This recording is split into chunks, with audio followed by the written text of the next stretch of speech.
Tom, thanks so much for joining me. I really want to delve into a little bit about you as a coach, because I think a lot of people watching this and listening to this will know a lot about you as the player, but might not know how young you are as a coach, because you're still only 35 years old. So how are you finding coaching?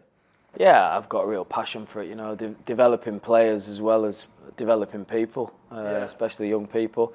When I first came back to the club as a player when I was 27, I came back to a group of young players who needed a bit of guidance. We were a very multinational dressing room, and there weren't many older English speakers that the young players could be guided by. So that's where I first really got a passion for being able to help young players. And then that developed throughout the years at Watford, and then I started getting my coaching badges when I was 32, 33. And then I had the career-ending injury a bit sooner than I'd have liked, and I was thrust straight into the under-18s, where I've got to be very appreciative to Richard Johnson and Jimmy Gilligan over in the academy, and that was an 8-month learning period, really.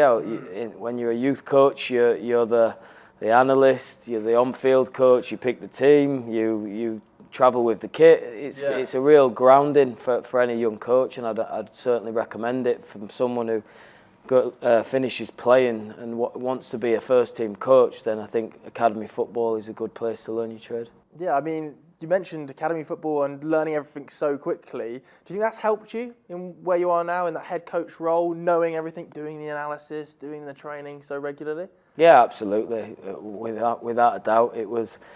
You've got the freedom to be able to make mistakes. You've got the freedom to try and get a team playing in a certain way without any baggage of what the supporters expect or the philosophy of the club. So it was a real freedom for me to learn by trial and error, and I feel like I did. I put the work in, which is I've needed a little bit of luck to get where I am, but I certainly put the work in those 8 months. My family will tell you I was up clipping youth games at Sunday evenings at 8 o'clock, watching under-18s football, and it's something that I've really worked hard towards. And you're still so young. You're only 35. Do you think that is a big benefit for you in modern day football? Because I was looking at the average age of the Championship coaches now. It's so young. The average age is just over 40. It's by far and away the youngest age of any of the top 4 English divisions. So what do you think that helps you be a Championship coach? Absolutely. That stat does surprise me. I didn't realise it was so young, but I think knowing how the young player works in today's society really helps. I'm in touch with that side. I know what they're motivated by, what music they listen to. I'm big on body language, so and all the lingo I'm still quite in touch with. So I really feel like understanding young players. When I was a young player, we responded to fear. Certainly with Sir Alex, we responded to that, and that really got us focused and performing. Nowadays, the young players respond a little bit less to that. They respond a little bit more to love and care. So you've got to show them that you care for their careers, which I certainly do. It's interesting, isn't it? Because you yourself, coming through Manchester United, but also as a player, you experienced a lot of challenges, didn't you? Do you think that's helped you connect with these young players? Because I know you've got a very young team here at Watford as well. Like you said, you speak every day with them, but your own career must match up a little bit. You see that in them. Absolutely. I think the thing growing up at United and learning from those senior players is standards. Okay. How to be an elite footballer, how to get the best out of yourself every day. And being a top player is not just those 90 minutes on a Saturday, it's a lifestyle. It's how you train, how you eat, how you recover. I really try and pass that knowledge to those players that I'm working with now. I've seen a lot of players in my career get the absolute maximum out of themselves, the way they live. Yeah, it's interesting as well, because I think players nowadays, the challenges are quite different to a while ago, aren't they, with social media? I remember actually you being almost one of the first targeted players. That was in my head when I was doing research for this. I was thinking to myself, I remember Tom being targeted on social media early. Do you think that's a problem nowadays for modern day footballers still? Yeah, absolutely, and our lads will tell you that, and the bigger clubs you go to, the pressure gets more and more. I think the support networks are getting better. You saw you saw the situation with Xerxes. It was a terrible situation, but then the next game you see the supporters supporting him, shouting, chanting his name. So 10, 15 years ago, it was a bit more. I felt it was a bit more ruthless than that. But no, young players have a lot to deal with now. Whether that's financial, whether that's contracts, social media, agents, it's a lot, and my job is to try and focus them and improve as players and people. So obviously lots of benefits to being a young coach. Is there any challenges you think you faced so far being a young coach in such a competitive environment? Absolutely. I'm only 40 games into my coaching career, so I've got a lot to learn. I'm a much better coach now than I was in game 1, and I'll be a much better coach on game 100 than I am now, and so on and so on. So I've got a lot of more experienced managers that I can bounce things off, which helps me. But yeah, I'm learning all the time. You know, at this level, and now we've played a 3, we've played a 4. We're playing different systems, and then playing against Fulham in the Cup, Man City in the Cup. These are all new experiences for me, and I'm improving all the time. So yeah, obviously the disadvantage to being such a young coach is lack of experience. But I played my best football as between 20 and 23, so I think being fearless can help you as well. Yeah, absolutely. You spoke a little bit there about your tactical setup. Obviously, we know about Sir Alex Ferguson, but when I was doing some research into this, I noticed that you spoke quite lovingly about Marco Silva as well in terms of his tactical ideas. Do you think that he's somebody you've learnt off of a little bit as too? Absolutely. I think when you're learning as a coach, the study visits that the FA offered me, I went into Burnley and seen Vincent Kompany work for the day, and the 30 minutes I got with Marco after the FA Cup game, they're priceless moments on how he's working, how he's getting the best out of his team, where he feels I can improve. And yeah, he's a coach I've got a lot of admiration for. As a player, it was crystal clear what he wanted from me, and tactically really good. So yeah, Marco's a top coach, and I think he'll go all the way to the top.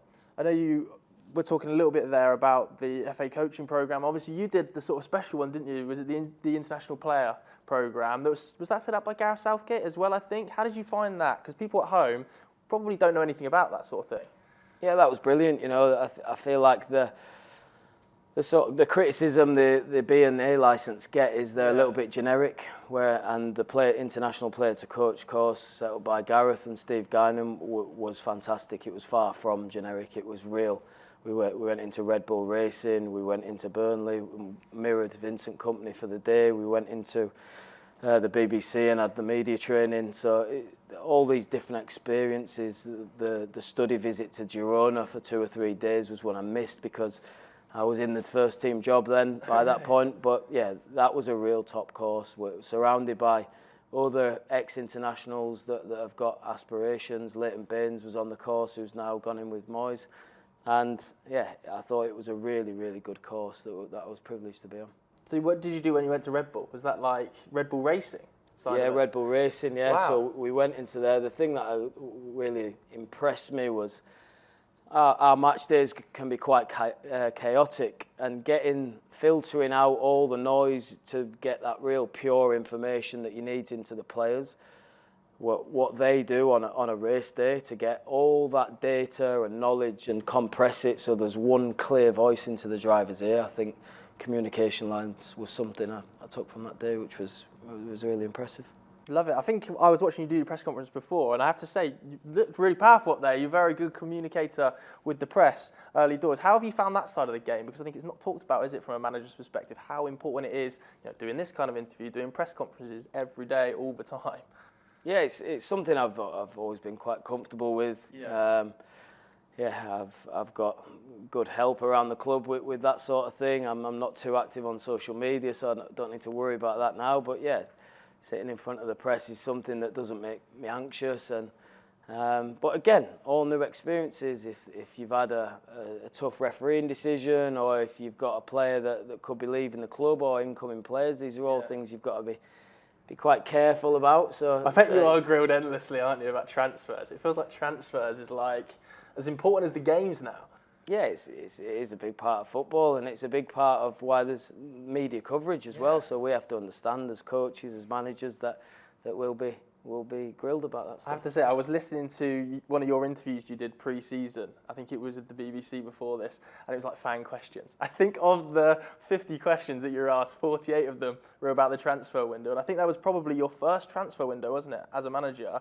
This is now your second. How have you found, learnings from that you've taken into this one? Yeah, first of all, you got to respect the players that you've got in the building. Yeah. In the building as well. It's ultimately my job at this football club is to improve what's in the building. So I can never take my eye off that ball.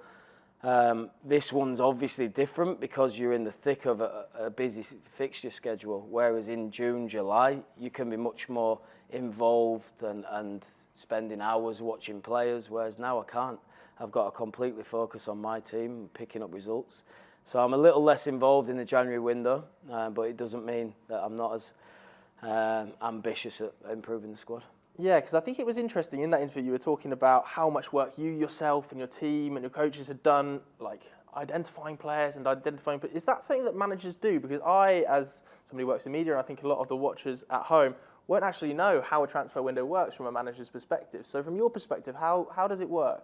Yeah, I think going back to my lack of experience and being a work in progress, I give that too much of my time in the summer. I was really, really exhausted by September when September came, trying to do everything. So you've got to really lean on your director of football. I think that relationship between head coach and director of football is really important, that the club's recruitment policies are in line with how you want to play and how you see the direction of the club going forward. So me and Gianluca and Annie are in constant contact and now more than ever in a window. And being able to trust those people, it really takes a lot of work off of me. I gave it too much of my time and efforts in the summer, and I've certainly learned from that.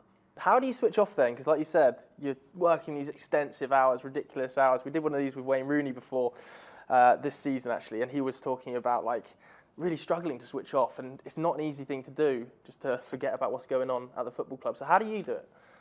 So I've become better at not letting the wins take me too high and the losses take me too low. I'm fairly balanced away from the training ground. I'm sports mad, so right at the minute I'm watching the NFL playoffs, and I actually like switching off by watching sport. So even if it's football, I can watch a good quality game without analysing it tactically. I can switch off doing that, and we don't have too much time for golf now, but I'd like a round of golf when the weather gets better. Are you good? I'm off 12, but I struggle off that. That's not too bad. What's the standard of golf like here in the coaching team? Is there good players as well? No, it's not the best standard of golf at Watford here, to be honest. It's been much better at previous clubs. I want to talk to you a little bit about your sort of principles, I suppose. It's a word that's banded around a lot now within managers, isn't it? We've heard, new managers that have come to the Premier League. I wanted to specifically mention Fabian Hertzler here, who's just 31. Was very, very talking about his principles a lot when he first came in. What are your principles as a manager? Yeah, so first and foremost, I think the environmental principles that you get in are as important as anything. So that's good body language, that's reacting to mistakes, that's find the solution rather than an excuse. But then on the pitch, I always want my team to look connected. So I don't ever like to see my team too spread out, too stretched. That's with and without the ball, especially with the ball. We always coach as young players to make the pitch as big as you possibly can and stretch the opposition. But I like to see my team playing short, connected passes, playing through the lines with control, and then trying to penetrate that top line with powerful runners and hopefully good attacking football from real control. Now, the Championship isn't a perfect league. You have to adapt. Yeah. You come up against 10, 11, 12 different styles of challenge, and I do really like the Marco Silva, Unai Emery sort of being efficient as they possibly can with the tools they've got. That's more my style than rather absolutely this is the only way that we can be successful. I do like coaches that can adapt. When I think of the best of Tom Cleverley as the player, it's almost like the intangibles. It was the things that people maybe didn't scream about on the pitch. Do you think that seeped into how you are as a manager, that adaptability, things being kept quite simple but effective?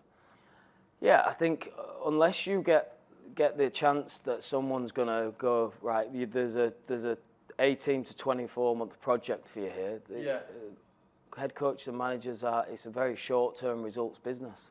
So it's very difficult to, if you've not got the tools to work with, to create your philosophy and stand by it. So I'm very much of getting the best out of the people in the building. I had no other option here, and I feel like it's worked for me here. But yeah, I'm all about being as efficient as I possibly can with the tools that I have and developing people and individual players in the process. I think you do a great job of it at the moment, you have to say. And we've seen you over the first sort of 8-9 months.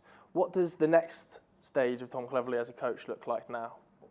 Yeah, well, I'm hoping that our last 10 games of the season have real pressure on them. So that'll be the first time where I've played in coached in a real high pressure environment. Now we've got a lot of games to play until that point, but I'm hoping that we're setting up a team to challenge in the top 6, and that is the goal, that's the ambition. I'll keep developing it as a coach and as a staff, and keep enjoying it.